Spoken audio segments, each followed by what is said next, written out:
As president of CIFE, it's a pleasure for me to deliver a short speech for the third time at the opening of our project EU Connect.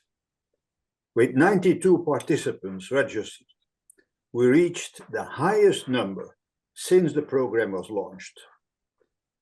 Since two years, CIFE is proud to connect young people from Ukraine, from Moldova, France and Germany with a twofold objective: to provide EU expertise for young Ukrainians and Moldovans, and to make French and German participants aware of the particular challenges of Ukraine in the context of war, its quest for EU accession and reconstruction.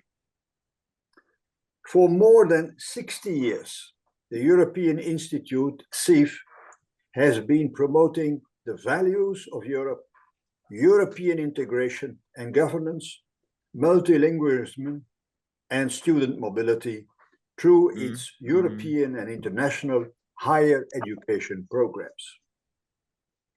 For EU Connect, CIFE partners with the Institute for Public Administration and Civil Service of the Taras Shevchenko National University of Kiev. I have the honor to be an honorary professor of the National University. And we partner also with the Young European Federalists of Berlin, Brandenburg. The program, funded by the Franco-German Youth Office and by CIFE, is 100% digital, as you know, and free of charge. I would like to sincerely thank all the partners in this project. They have made it, until now, a success. A lot has happened since our last opening in December 2000, last opening last year. In December 2023, the European Council decided to start accession negotiations with Ukraine and with Moldova. On June 2024, the EU held the first Intergovernmental Conference at ministerial level to open accession negotiations with Ukraine and with Moldova. The future of both countries and its citizens lies within the European Union. There is no way back. History is on the move. And this generation should be aware of that in the midst of the tragedy of the war in Ukraine. Since last opening, we have also had European elections that produced a stable pro-European majority. Happily so in times of change. The horrific wars in the Middle East and in Ukraine reminds us how difficult these times are. Hopefully, there will be no regime change in the United States elections that could be a disaster for Ukraine and thus for the European Union.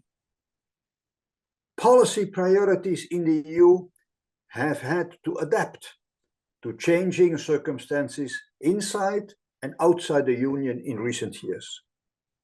The war forced us to pay much more attention to defense and to security. And the EU also realized that it had become far too dependent on Russia and its so-called friends, far too dependent on energy and the new technologies. Hence, the priority for strategic autonomy or strategic sovereignty for the Union comes to the forefront. Economic competition with China and with the US forces us to put much more emphasis on competitiveness and industrial policy. We must do this with as much respect as possible for the Green Deal, of course, that other priority of the previous Commission. Security, autonomy, climate, and competitiveness now top the list of our priorities. Choices within this framework will impose themselves. However, one thing is clear: to live up to this list, we need more Europe. We don't need less Europe. All the moment we need the EU most more than 20% of the members of parliament tells a different story. It is more than a paradox. And France and Germany should cooperate more again, because without them, there is no real engine for more Europe. This is needed now that so much is at stake. Dear friends, the three pillars of the Union, the passport-free Schengen area, the Eurozone, and the single market, all need to be strengthened rather than weakened or neglected, as is happening often today. We know perfectly well what to do, and yet we are stagnating in much needed reforms. European interests should take precedence over national interests. And besides, what does that national interest still mean in times of globalization and in the midst of a digital revolution?